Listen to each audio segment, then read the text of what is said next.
Let's make a Shockwave distortion shader.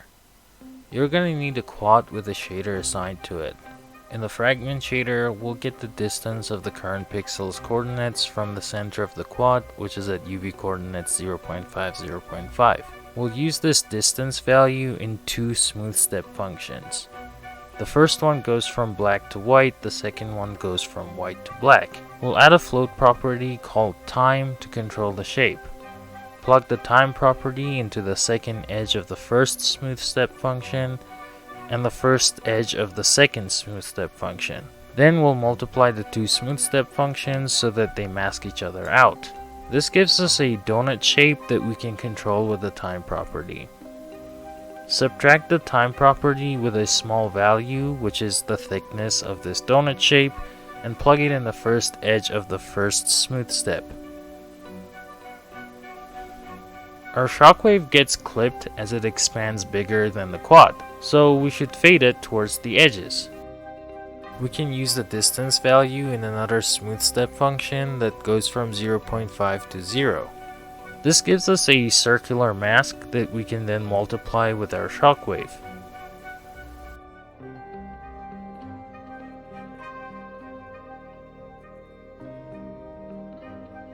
Plug the shockwave into a normal from height node and increase the strength. We'll use this for UV distortion.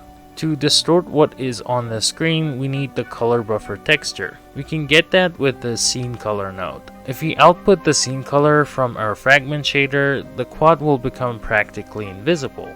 The scene color is sampled with the screen coordinates. So we will get the screen coordinates and add our shockwave distortion to it and sample the scene color with it.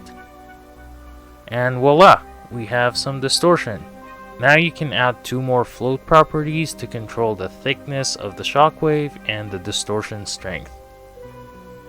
And we will drive the time property with the lifetime of the particle.